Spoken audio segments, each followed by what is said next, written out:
Morning. How's everybody doing? Hello to everyone here in Naples Therapeutic Writing Center, and hello to everybody out there in the virtual world. I can't see you, but I think you can see me. So yes, as Lori mentioned, we are recording this family forum, and I believe it will be available later. Is that correct? Yes. Yes, for people that can't attend. So I'm Karen Govern, and I am the CEO of the STARability Foundation. So I would like to welcome everyone to our family forum on Able United Accounts, which is Florida's disability savings program. So we created our family forum series on what we heard from families and caregivers over and over again, is that they wanted information and needed help finding community resources and support. So we're designing these forums so that they have valuable and practical takeaways for our families with information and access to resources that you can have beyond, what we provide today for information. So before we start, I want to thank the Naples Therapeutic Writing Center for once again hosting us in this wonderful community room. A few housekeeping items for people that are here in person. So we have restrooms out the door here and to the right. We have refreshments available, so feel free to get up and help yourself at any time during the presentation. If you are joining us virtually, we are muting everyone's mics to avoid background noise. And we've set aside some time at the end of the session for questions and ask that you hold them until then to help us manage the questions from both the in-person and the virtual audiences. And if you're joining us on Zoom, we ask that you submit your questions via chat. Okay. I think I was supposed to advance that slide. Sorry about that. That was me. Okay. So we will be, as we said, recording today's forum and sharing the link later this week. Before we start, I'd like to thank everyone who contributes to make STARability Foundation the thriving organization that it is. A huge thank you to our staff and to our amazing staff, our board members, our volunteers, and community partners. Thank you especially to Lori Sullivan, who's our Director of Operations, and to Rachel Johnson, who is our Marketing and Communications Director, who are responsible for organizing and putting together today's family forum. So now just a little bit about STARability. STARability's mission is to transform the lives of individuals with disabilities through social, vocational, and educational connections to the community, while strengthening awareness and respect for individual abilities. We shine light on ability, not disability. So we offer a number of life-enriching programs for our participants, both in person and online. Through our STAR Connections, our participants connect through continuing education, art and creative expression workshops, health and wellness classes, sports leagues, monthly socials, and more. Here, this is a picture of our virtual program in action. Sorry, I wasn't sure. I was doing the slide, so I apologize about that. Our pioneering outreach program is called the Trailblazer Academy, and it offers community-based skills development experiences for participants through our adult program, which is for individuals 18 and older, and also our Junior Trailblazer Academy, which is modeled after the Trailblazer Academy, and is an after-school program for 14 to 21-year-olds who are still in high school.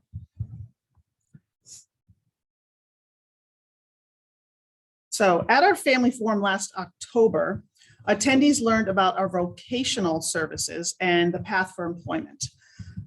We have developed and continue to grow a network of terrific vocational partners and recognize the abilities of our participants and how our participants can contribute to their businesses. We are also a vocational training site ourselves and employ a number of participants at our office, at the Star Made Studio, which is located in our Star store, and at our newest placement location, which is called Thrivability, a community garden project that is located at the River Park Community Center in downtown Naples. So as the number of our participants who are working continues to grow, we thought it was important to have a forum about how individuals can save through vehicles like Able accounts. So we had two speakers planned today, and I'm very sorry to say that our ABLE ambassador, Cody, took very ill today. So she was unable to join us. But I'll give you a little bit of background about her story. So Cody, this is a picture of Cody. She is passionate about advocating for the rights of individuals with disabilities. And as an ABLE United ambassador, she has the opportunity to educate individuals on the benefits of the program. And as an ABLE account holder herself, Cody's determined to be both personally and financially independent.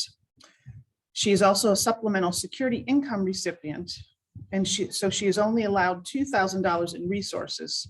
However, her ABLE United account has enabled her to save up to buy her first car, a 2020 Toyota Corolla, pictured here, and she now has her sights on purchasing a home. She is also studying professional and technical communications at the University of South Florida and is employed as a cashier at Bell's in Sarasota. So again, we're very sorry that she's not well today, and she was very much looking forward to being here. So we hope that she can visit Naples again and perhaps have another opportunity to speak to everyone about her experience as an ABLE account holder. But however, we are very fortunate to have with us another speaker who is a partner. This is Ed Smith, and he is a partner at Woolman, Geckery and Associates, where Ed focuses on estate planning, estate administration, probate, elder, and special needs planning. So he helps clients make the challenging decisions needed to navigate and plan for life's inevitable and unexpected events. Ed earned his Juris Doctorate from Ave Maria School of Law, and he is heavily involved in the community. And in fact, Ed is a former board member of the STARability Foundation, including being the past president. He's also a wonderful friend and colleague who I've known for many years, and I can attest to his depth of knowledge on the subjects of special needs planning as well as ABLE accounts. And so we thank Ed for stepping in now to cover some of what Cody was going to cover, as well as his portion of the presentation. So I'm going to turn it over to Ed.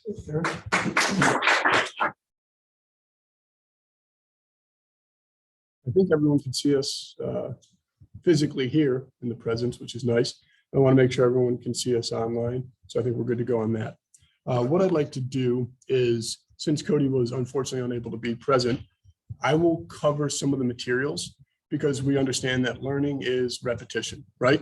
But there's a difference between repetition and redundancy, as Karen and I had discussed prior to. So I don't want to be redundant, but I do want to be repetitious because that's how we're going to learn. That's how we're going to focus, okay?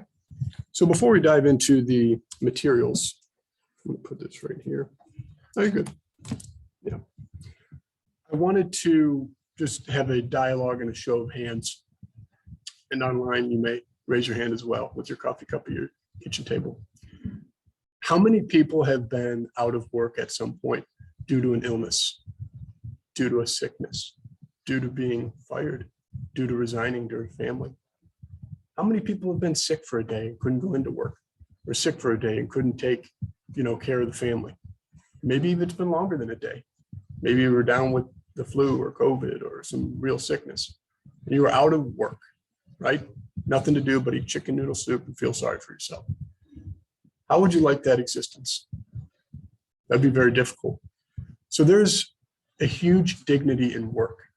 So if we have a huge dignity in work, but we're prohibiting individuals with special needs to work, what does that say about us? And so the politicians wised up, advocates got in their chairs and said, why don't we create an account, ABLE, that will allow individuals that have disabilities to work, save money with a tax-deferred growth that can benefit themselves, their families, and more importantly, their morale, right? That's why we're here today. So contextually, I want you to have that kind of lens on when we're going through these slides, because the first half of the presentation is going to be PowerPoint, which I despise. So we have some post-it notes that we're going to be kind of drafting and interacting. But the slides are important because it's substantive material that you guys can take, pretty good notes on for that. I'd like to start off with a quote by one of my favorite personal development individuals named Jim Rohn.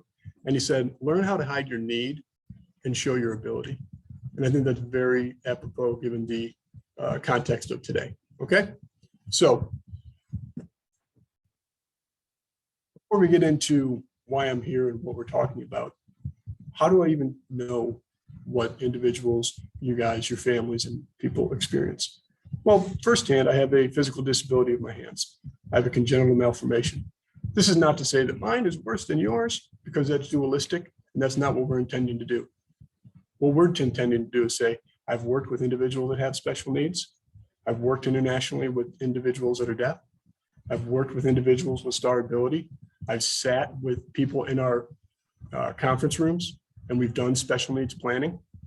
And so if you don't care, nobody will care. So I just want to let you know that having seen from the eyes of you and your families and your members and your team, this is an important topic. So I don't take it lightly, but we are going to be a little bit lighthearted about it. That's okay with you. So first slide, let's see. ABLE stands for Achieving Better Life Experience. The marketers got on that one, the lobbyists, and they nailed it, I think. So we're trying to achieve a better life experience. It was enacted in July of 2015 by way of Florida. Ohio, I believe, was one of the first states to enact it. And there's basically based upon 529 college plans. Pictures, because we're talking about eligibility next. Who is eligible for this? Prior to the conference, a mother came up to me and said, if it's, my son has a disability, but is after 26. If it's only before 26 and under, then I'm leaving. I said, well, why don't we just pump the brakes? Let's have a conversation. Yes, the eligibility is for an individual that had an impairment prior to the age of 26.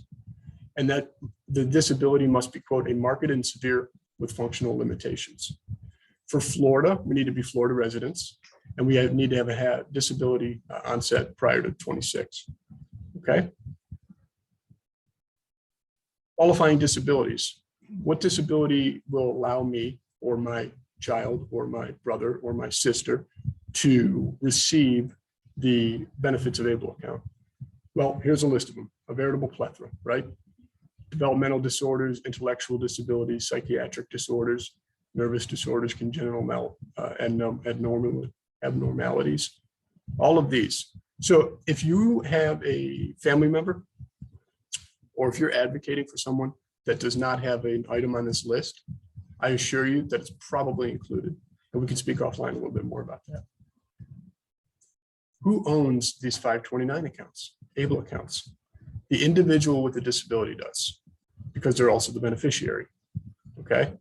Well, what if they do not have capacity to own this? Well, then we have a legal guardian. You can operate under powers of attorney, a parent or spouse if they're under the age of 18, right? Uniform Transfer Minor Act, or a representative payee. So let's say we've met individuals, we have clients that don't have family, unfortunately, right? That blessing. And so they have designated payees or representative payees assigned to them, or legal guardians through the county courts. ABLE and public benefits. So this slide is interesting because out of 10 individuals that walk into our office, I'll say, okay, is your child, right? We'll use that broadly. Are they receiving SSI or SSDI? 8 out of 10 say, I don't know. There's money that comes in the account, right? Because it's a vast system and it's not explained very well. So we're going to go over a little bit of it right now, but we'll also kind of I'm going to draw a quadrant up here on the board a little bit later in the presentation. That quadrant will clarify a heck of a lot of things for you.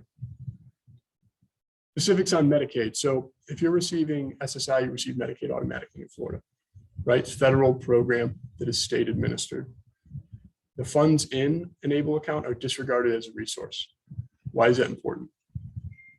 Well, if you're receiving SSI or if you're receiving Medicaid, there's a certain level of income and assets that you're allowed to have, right? So if you're north of that, you've now blown it.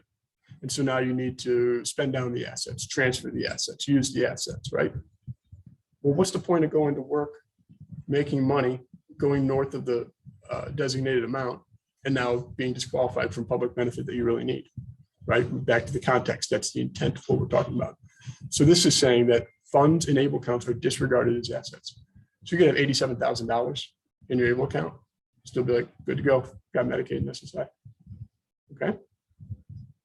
Recent Florida law, can't remember the case off the top of my head, stated that Medicaid may not file a claim on an ABLE account. This is big.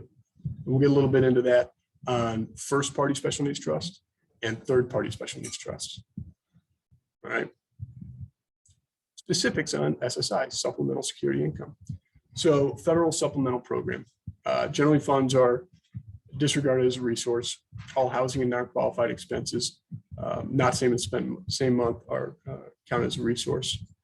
And I don't want to bore you too much with the POMs and the SSI legislation, but I just want you to be aware of it. ABLE accounts in an SSI example. This might be pretty useful for you. Amy takes a distribution of $500 from her ABLE account in May to pay a housing expense in June. She deposits the $500 into her checking account in May, withdraws the $500 a couple days later on June 3rd, and pays her landlord. This distribution is a housing expense and part of her checking account is balanced June 1, which makes it a countable resource for the month of June.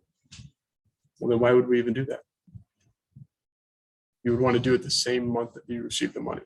So don't wait if you're in May to pay in June, use it in the same month. So how does an account work? The account is very easy to open.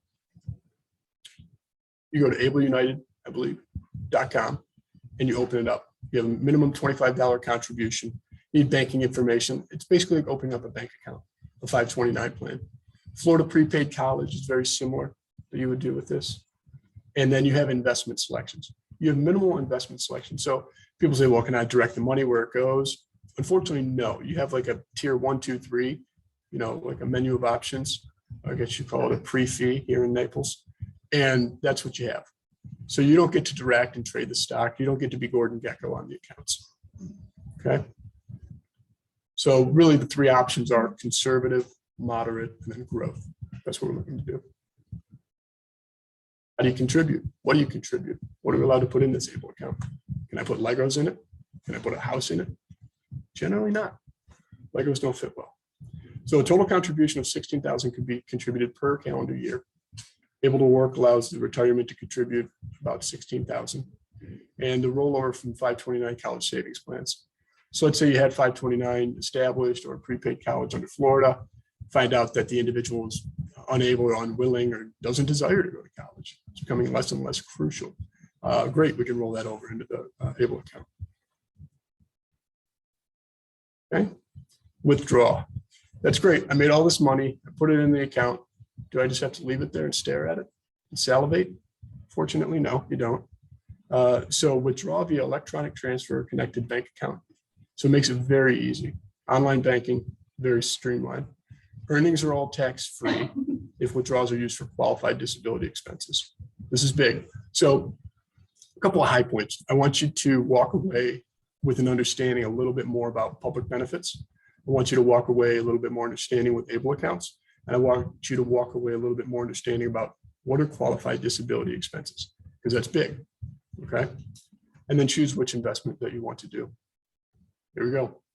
I can take money out of the ABLE account without it being counted as in-kind support and maintenance for the following: weekly groceries, housing, doctor's appointments, transportation, legal fees, employment training and support, which is huge, assistive technology, education.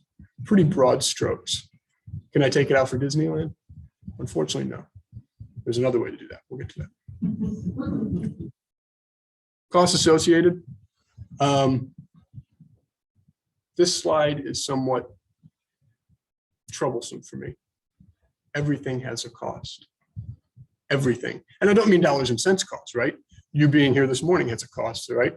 So you're sacrificing something of a lower value for something of a higher value. That's all we're exchanging here today. So whatever the monthly maintenance fee is, don't worry about it. If you have trouble with it, let me know. We can figure things out. The benefit from this far outweighs any of these bullet points. FAQs. Is an ABLE account similar to a special needs trust? Well, I'm similar to LeBron James in some regard, right? But unfortunately, I don't get paid millions of dollars to dunk a basketball. We consider an ABLE account as an additional tool in a financial tool belt. That's all it is. Work together with third-party special needs trust. And I'll get a little bit more into the mechanics of that when we start doing some whiteboard. This is a nice slide. We'll spend 47 seconds on this one. Not 48, 47. This is great, so take note of this. Third-party special needs trust. can be used to fund able accounts, depends on the trust documents, very important. Part of estate planning requires an attorney to set up a trustee. Can accept non-cash assets. This is big. Insurances, homes, other assets. Clients say, well, you know, when I'm gone, I want my son or daughter to stay in our home. Great.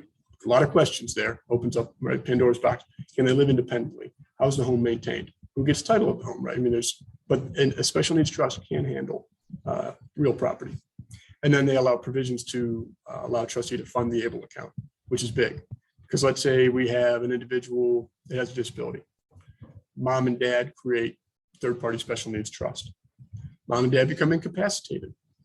Brother Billy comes in as successor trustee. There's a provision that allows Brother Billy to fund the able account for our disabled child. That's big. Because all estate planning, all special needs planning, all it is just a delicious chocolate layer cake with about 37 layers of contingency, right? That's all it is. Sometimes not as tasty. Able accounts, flexible, can be used to pay for directly for food, shelter, SSI. This is big because remember we talked briefly at the beginning, the dignity of work. Well, there's also the dignity to pay for what you're buying.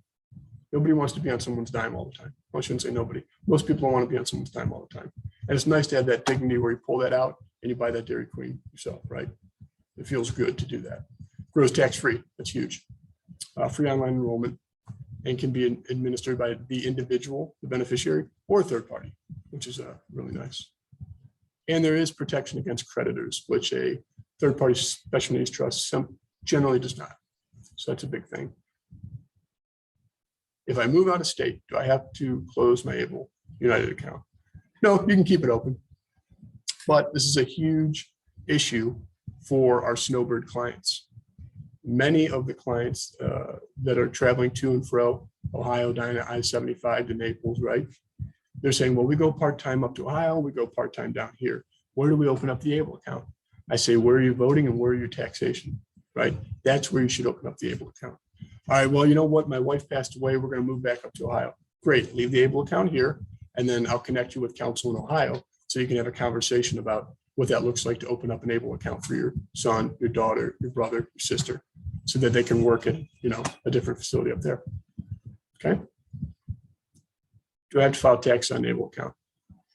I mean, consult the tax advisor.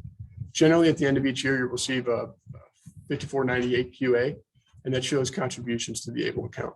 So withdrawals are, you receive a 1099 in essence. How to reach us. This is not how to reach me. This is how to reach the Able account. Basically, ableunited.com, ableunited.com. That, in essence, covers what Ms. Cody was going to speak about. Okay. So now I'm going to take one sip of coffee to wet the whistle.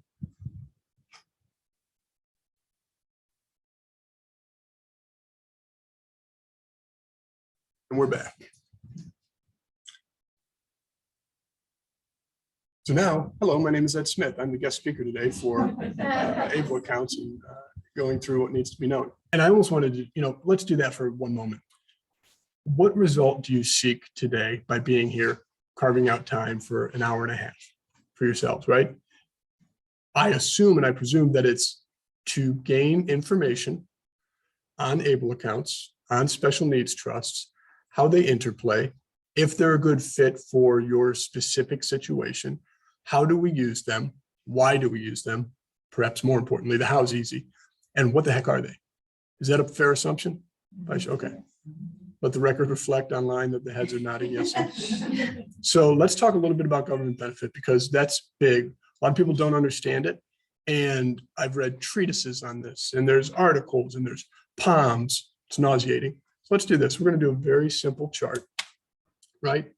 And really all it is a quadrant. Have you guys heard of the important urgent quadrant? Life-changing. Sometimes I use it, sometimes I don't. So let's do this. We have, for public benefit, we have a couple of different things, right? We have cash assistance and we have medical assistance. So let this be cash, right, all the way through. And let this be medical, all the way through. Okay. And then at the top, we have needs-based versus benefits based on entitlement. So needs-based. All right, and then benefits based on entitlement. What does that mean? Needs-based is, okay, I'm an individual spouse. I've never worked in my life. My spouse passed away. I've never paid into FICA, Social Security. Needs-based. I am a child born with a special need. I've never worked, paid in 40 quarters into FICA. Needs-based. I am man, I am woman, hear me roar. I've paid into this. I'm entitled to it, right? I paid in 10 years, 40 quarters into FICA, Social Security, all of that. That's benefits entitled, okay? So for cash assistance, and it's needs-based, we're going to be supplemental security income, SSI. For the individual that didn't have the ability to pay in, the individual that never worked but now needs benefit, right? So needs-based cash, SSI, okay? Needs-based medical, different program. Program is Medicaid.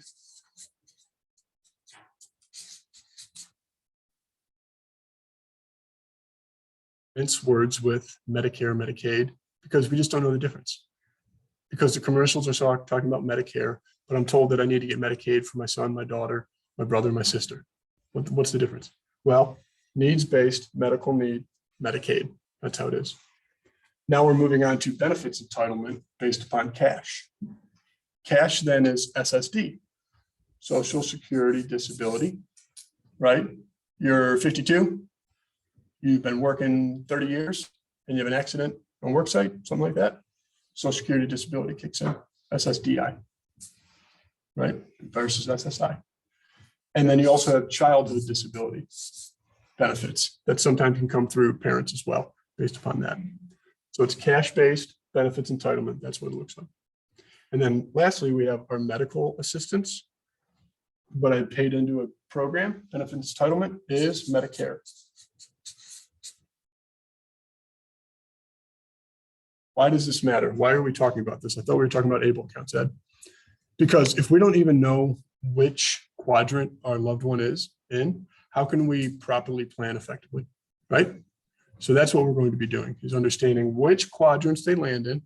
If you qualify for SSI, you qualify for Medicaid automatically in Florida, right? And maybe someone on this side is a little bit more on the SSDI supplement. So I just wanted to kind of get that through so we have a little bit of understanding about that.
There we go. Good to go. Not that bad. You guys didn't have to mute me. Huh? All right. Next up.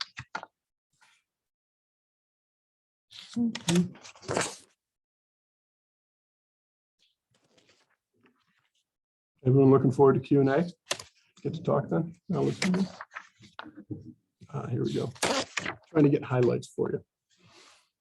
All right, well, what happens? We have a ABLE account. We have $100,000 sitting in the ABLE account. Our loved one passes away.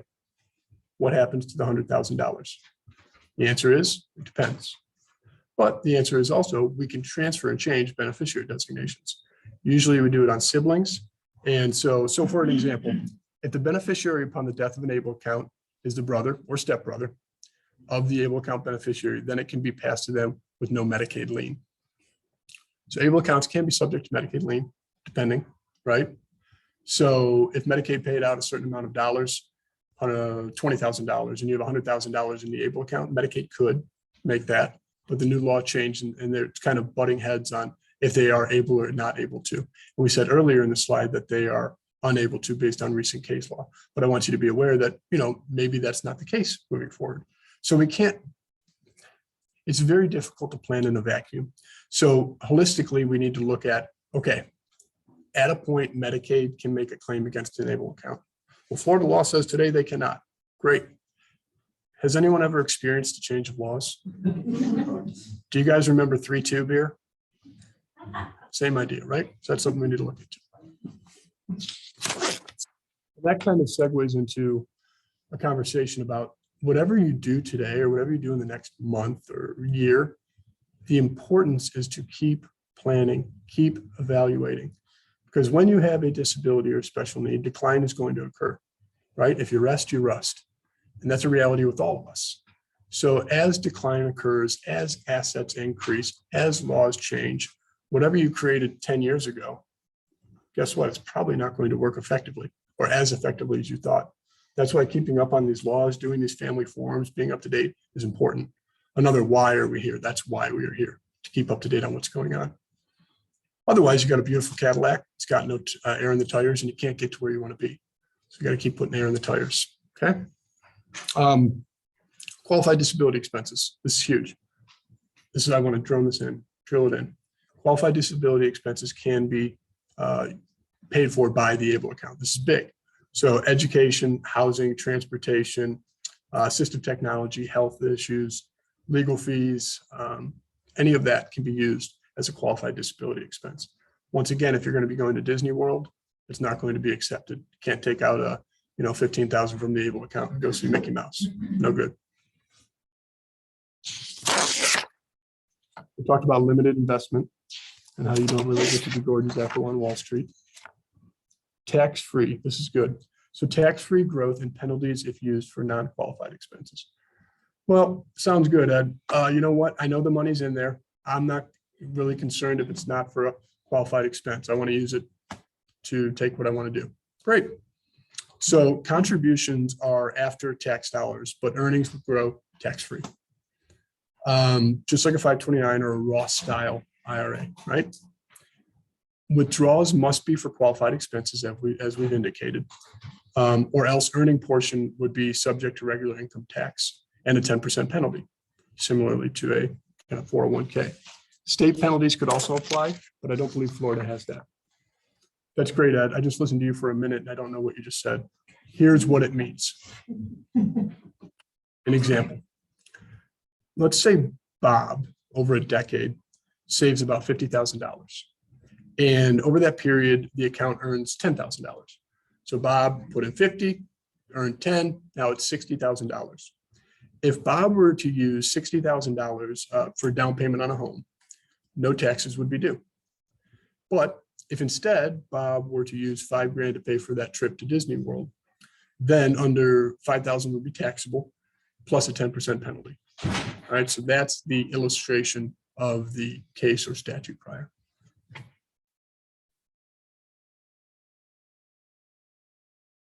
want to harp on this. Snowbirds, pretty big. I don't know if you guys noticed, traffic got a little bit worse down here over the past couple of months. So state of residence for the individual with the disability is huge. Don't go trying to be cute with that. If it's Florida based and you're domiciled, use Florida. If you're Wisconsin based, use Wisconsin, whatever it is. Okay, if you have questions, let me know. I mean, we can certainly talk a little bit more about that.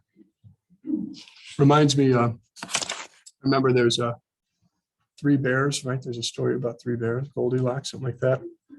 And it said, there's a comic that basically said that, the one bear says to the other, Henry, I'm thinking about moving to one of those forests with the lawn maintenance. So, I mean, people are coming down to Florida for a little bit more reason. So we're going to see a large intake into able accounts in Florida. Wants to learn a little bit how we can use special needs trusts with able accounts. Even if you don't, let the record reflect online. We had about 7 hands. I'll take that. Darn near a majority.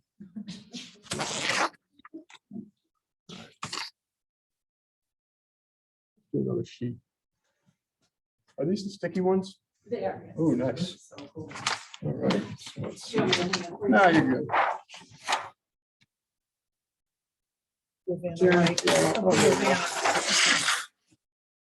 Look at somewhere where nobody can see it. How about that?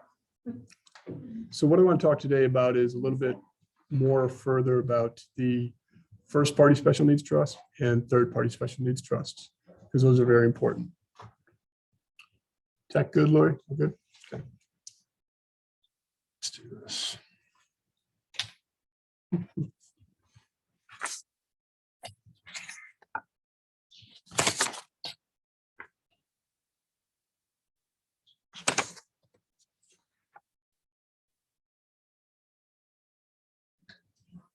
First party special needs trusts. We're going to talk about pronouns, not in the controversial way of pronouns, just in the nice pronoun way. First person, I. Third person, she, right? Third person, Ed doesn't like when we talk about pronouns. So here's what we're talking about, first and third. This is important because it's an easy way to remember. First person special needs trust. Third person.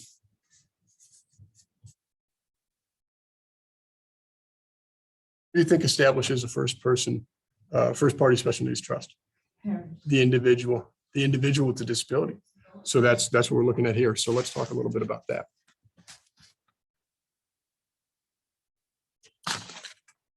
Okay. So here, why would we use a first party special needs trust? Usually it's litigation issues, settlement, unplanned inheritance, big, life insurance proceeds or child support, right? So if it's something like that, the trust needs to contain assets of an individual under the age of 65. It also needs to be established before you receive, or rather after you've received the funds. Really, that's what the solution is, first party. And it must be irrevocable. So you cannot change the terms of it. Why is this important? If there's estate planning done and the individual leaves a life insurance policy, the decedent. So let's say we have mother, father. They leave a life insurance policy by accident to son or daughter. Son or daughter has a disability or special needs. So let's say they just received $250,000. Is that going to blow up their public benefit? How much are you allowed to have on accountable resources? Not $250,000. So what the heck are we going to do to solve this? Right? So that's the issue that when we come in with unanticipated inheritance or flat Cadillac tires where we had an insurance policy. So let's do this. Let's make it real life. Father, husband, had a $250 insurance policy. Named wife, mother. Wife, mother, predeceases, father, husband. Who's the beneficiary in the life insurance policy? The estate. Who's the beneficiary of the estate after probate? Son, daughter. So now we've accidentally disqualified our dear loved one on public benefit because we didn't do proper planning, right? Or we didn't update the proper planning. So that's where a first party special needs trust, it's called a D4A trust, Delta 4 Alpha, okay?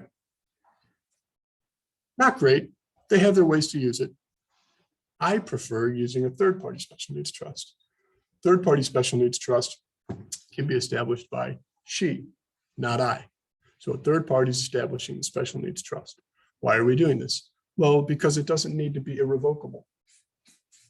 Why is that important? Because now we can change the terms, change the beneficiaries, change the assets, all of that, right? Let's say we sell our house. So let's look at it like this. Illustration is key. SNT, Special Needs Trust. It's nothing more than a bucket that you, as guardians, mothers, fathers, siblings, establish for benefit of loved one. These are non-countable assets for our loved one, right? So we can fund money into it. We can fund real estate into it. And then we love control. We're all control freaks. We just, the degree of which we hide it, we love to control this now. So we get to say who's getting what and how, right? Which assets are in the third-party special needs trust, which assets are not. And then when we pass away, this bucket, when we kick the bucket, the assets flow to our loved one, right? But with certain parameters so that it's not disqualifying the individual. There could be $10 million in there. But if it was $10 million here, we'd have a bigger issue. Why is this a bigger issue? Because guess what? No Medicaid lien on third-party special needs trust. Medicaid lien, D4A. So everything that Medicaid gave can be clawed back against the first-party special needs trust. Third party, best of luck, pound sand, Medicaid. All right, so that's what's going to happen there. Pretty powerful stuff. I'm pretty excited about this. Is everyone else having fun learning all? I mean, this is great stuff. All right. Everyone online doing well? Extreme close-up. Okay.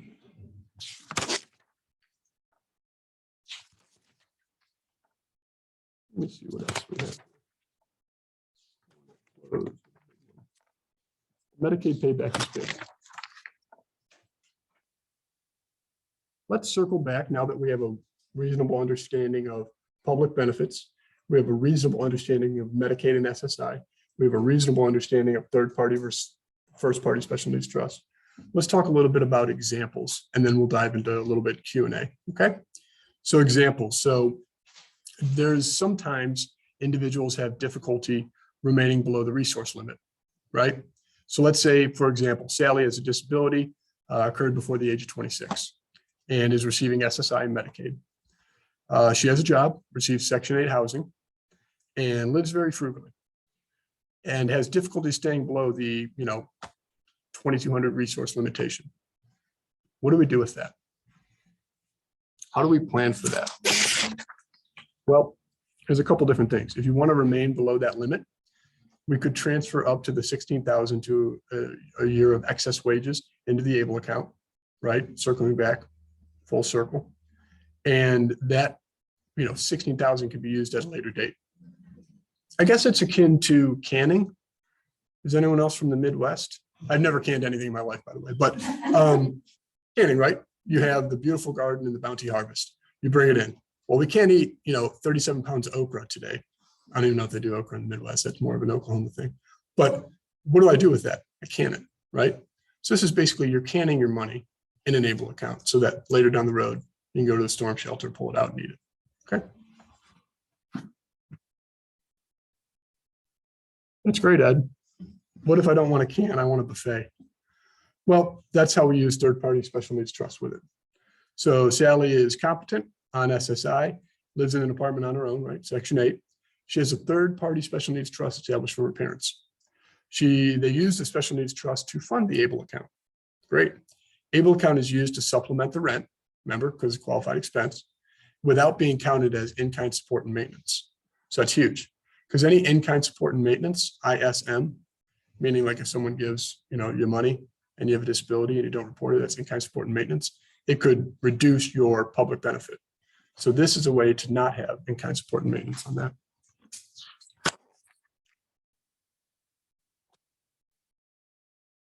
This would be a good example here.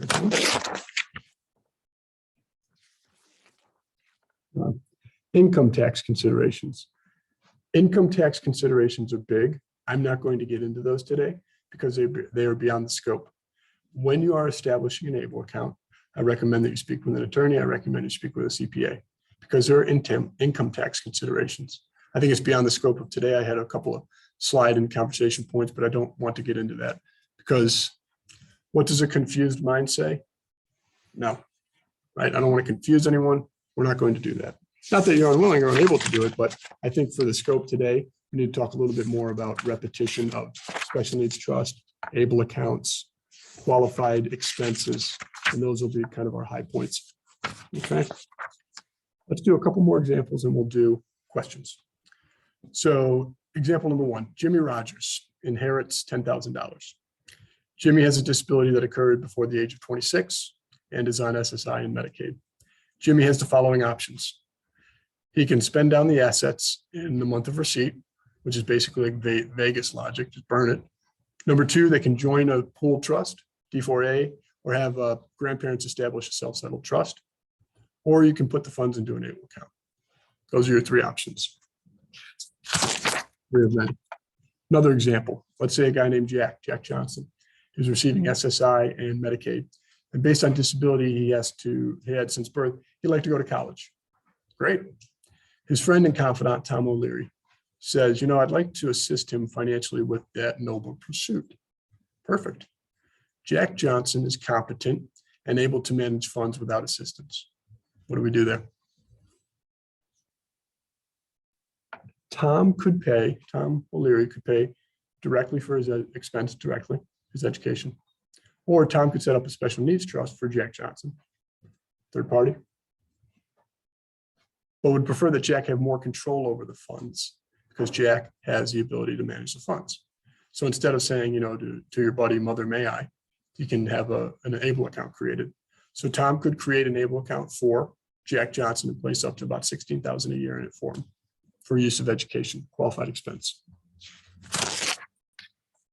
Those are a couple of examples of how we interplay third-party special needs trusts, how we understand the difference between Medicaid, SSI, Medicare, SSDI, and how able accounts can be melded into all of it. Once again, think of it as a tool belt. It is one tool, but when you're a hammer, everything looks like a nail. So we don't want to be just, cycloptic with our planning. You want to say, all right, what is available resources to our individuals that have special needs? What is suitable for that individual, their family, and their specific desires?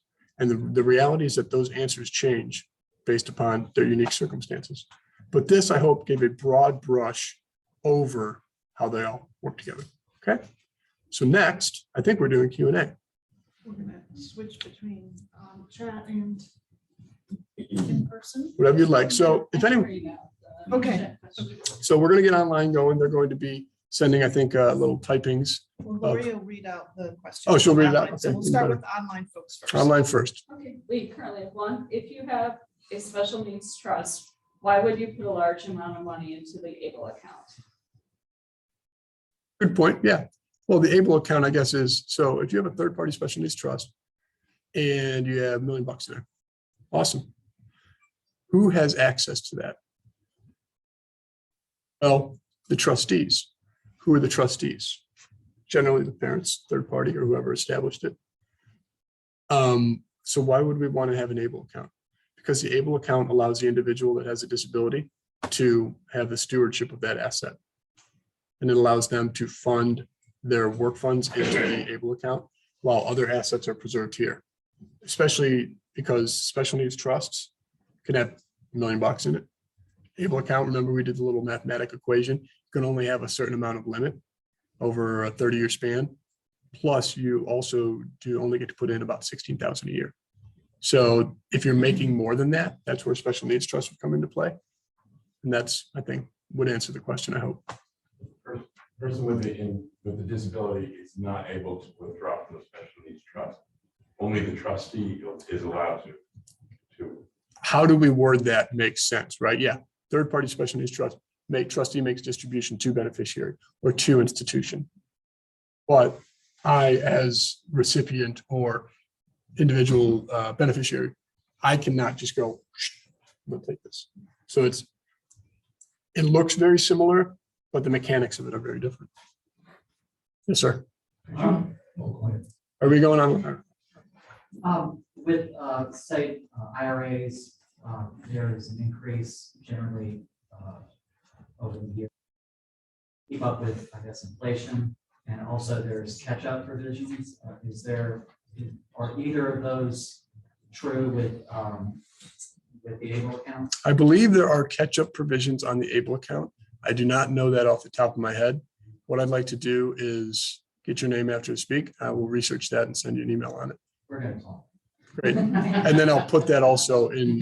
No, that's a great question. So if anyone could take it, would you mind taking that note down? And then we'll send it out to the family forum, whatever it is. If I don't know, I guess what, guys? I don't know everything.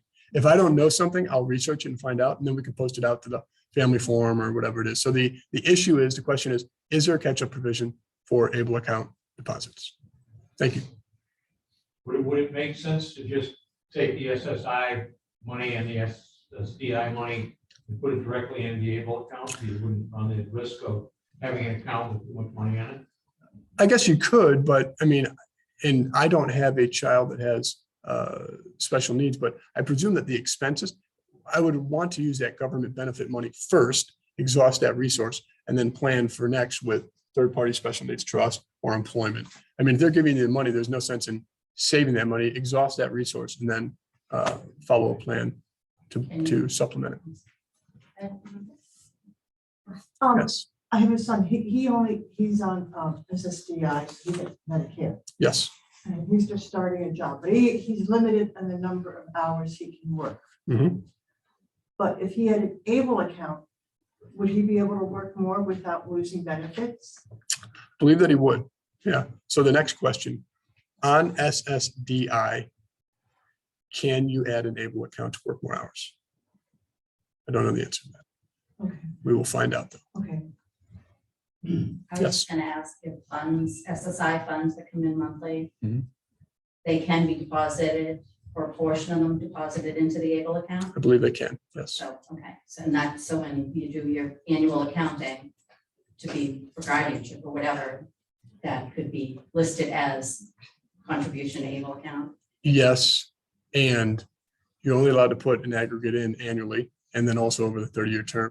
So from a planning perspective, I would say exhaust that resource and then plan accordingly with other resources. I don't want to say it's free money, but it's government benefit to be used, not saved, I suppose. Yeah, if you're gonna be stuck with like an overage during a certain month for some reason, you can switch it. Yes, or use it on a qualified expense. Qualified expense. Try to spend it. There you go. Any online questions? I'm sorry. Will.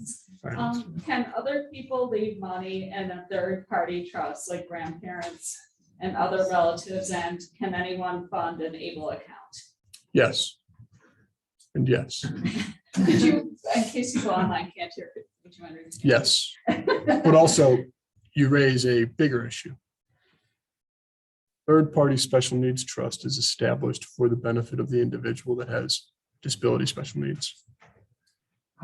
This is awesome because grandma, grandpa, brother, sister can make this third-party, the Ed Smith Third-Party Special Needs Trust dated April 6, 2022. That's the name of the trust. And then whoever would be the trustee, Mandy Smith as trustee, right? They would make a distribution, life insurance, IRA, beneficiary, anything like that, to fund it into the third-party special needs trust. This,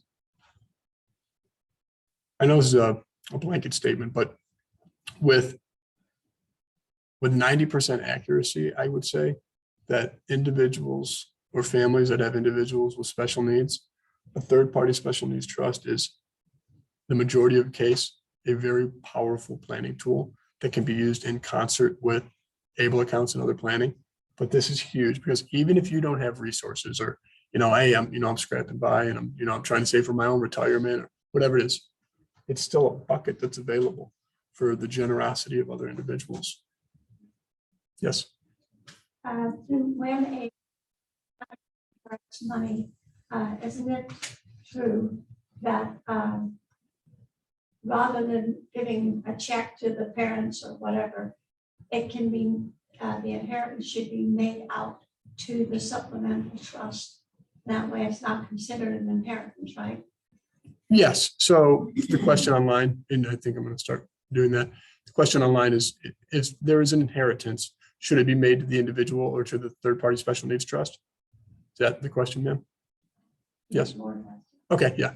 Then the special needs trust should be named as beneficiary, not the individual.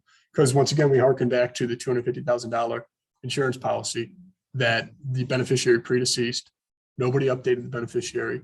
The estate is now beneficiary. And who's the beneficiary of the quote estate? The kid. And now we have a big issue with $250,000 that they shouldn't have received. There are solutions to that, just not good ones. It's difficult. And maybe you even tried it this morning. Have you ever tried to put the toothpaste back in the tube? It's hard. It's true. Yes. So let's say you have grandma who wants to start a third person special needs Mhm. trust. And then you have a sibling that wants to do it who's in California. Do they have to communicate and put it all together, or can you have more than one third party special needs trust? Great question. I don't know the answer to that.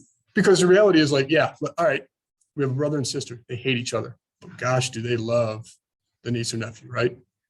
Can they create third-party special needs trust for the benefit of? Next question then for research. Got it. Yes, ma'am.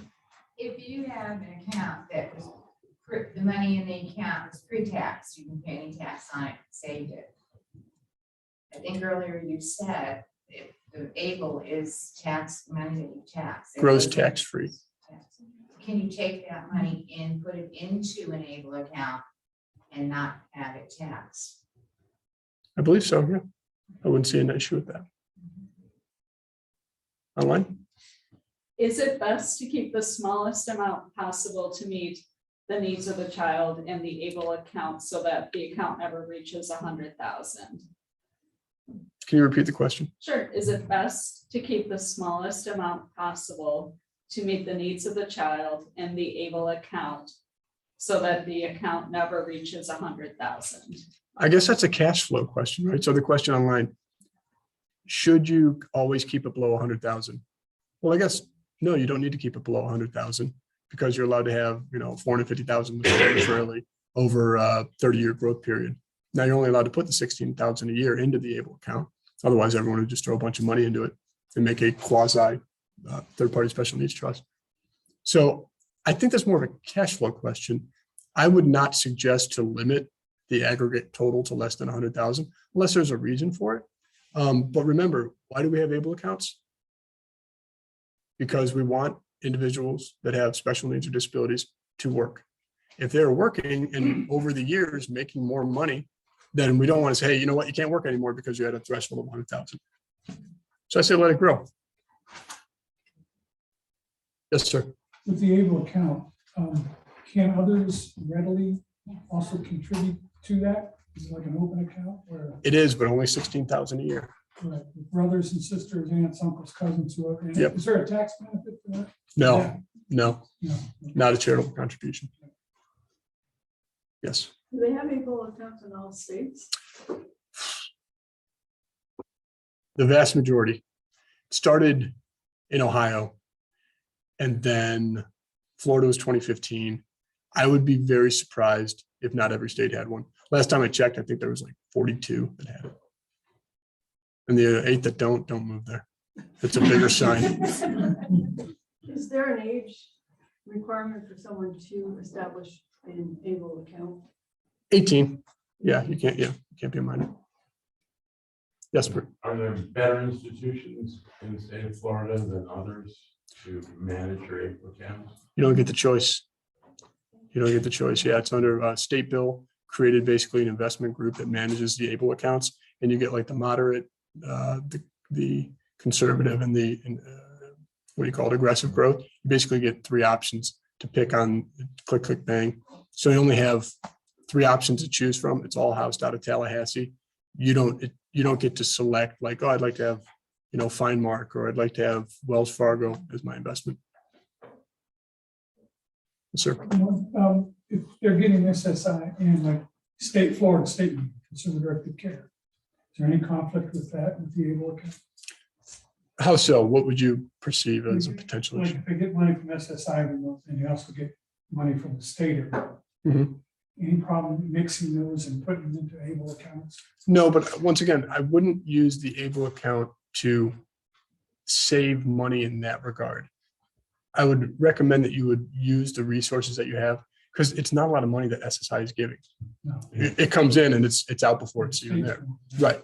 So to try and save the 737 whatever dollars that it is, exhaust that resource. And then if the individual with special needs is working, that's when you would take that money, put it into an able account.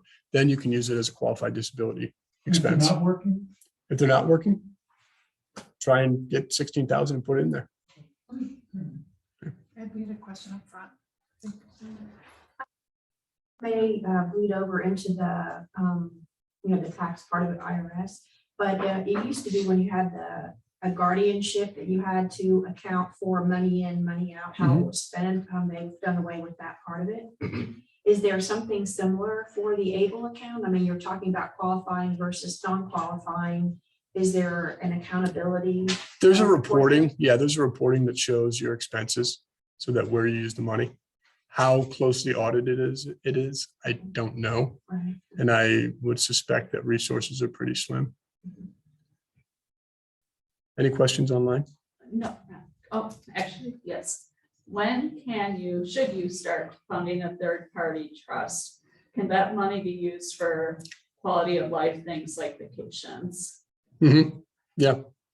So third-party special needs trust is a way to use that for, it's not qualified disability expenses. That's one of the reasons that we could use it for the Disney World planning. When should you fund it or when should you start it? Yesterday. But the second best time to grow a tree is today, so. Any other questions? Yes, ma'am. I'm sorry if you've already covered this. Does the special needs trust grow? Is it invested? Or is it just a pot? That's one of the benefits. Let me jump back here. The question online, does a special needs trust grow? If you have good advisors, then yes, the answer is generally yes. But yeah, you could have a brokerage account, investment account owned by a third-party special needs trust that would grow appreciating in whatever, value you're getting on return. I doubt it's going to be the 20% of last year. It'll, let's say conservatively 7-8%, whatever it is.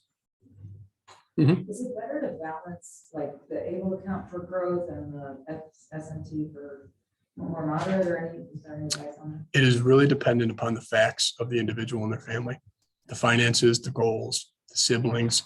Do we expect inheritance from grandma or grandpa coming in here? Right? All of that is the analysis, part of the analysis that goes into like, here's the plan.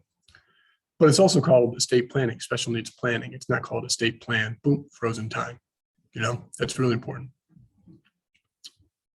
Or anything else online? Not currently. Anything else in the audience? Actually, one did just- Okay, one online. Can you have money transferred from the ABLE account to a local bank account to give the child access to cash? Well, basically the ABLE account, I think you have a debit card with it that acts as cash so that they could use it and have stewardship over the funds. Question? Any other questions, comments, concerns? Yes. And I just would like to add one thing. Sure. I have the pleasure of serving on the board for Florida the largest state prepaid program, and we manage that is handled for the prepaid college program, which has about $18 billion in it, as well as savings programs, so 529 plans for children saving for college. And ABLE has come under, by the state legislation, ABLE has come into this group. Well, there are more than 3 options actually, but it is.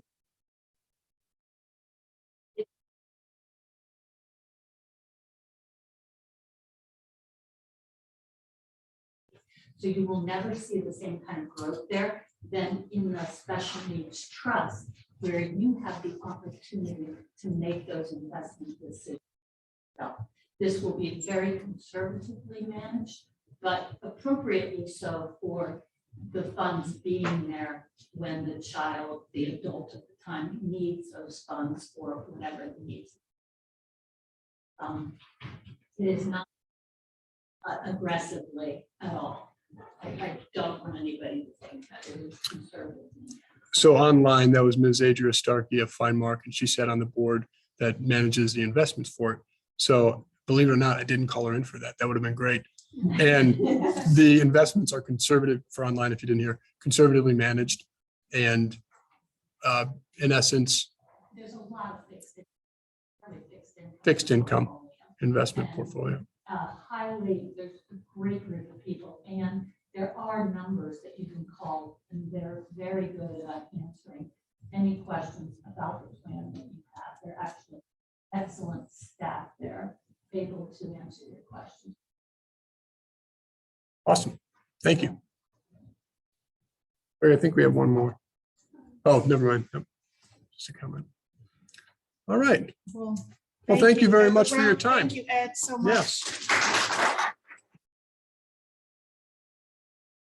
For stepping in for Cody, and Absolutely. thank you, Adria, actually for connecting us with Cody originally to jumpstart this family forum. So we really appreciate you being here also, and your work on the Florida Savings Plan Board and helping make sure these ABLE accounts continue and are available for all of our loved ones. So thank you again, and we welcome your feedback on the Family Forum. We also welcome any ideas that you may have about other topics that you'd like to hear about. So please reach out to any of us at STARability, and we'd be happy to discuss anything for future. And we'll send out a survey afterwards. Yes, yes, okay, okay. Thank you so much. Thank you.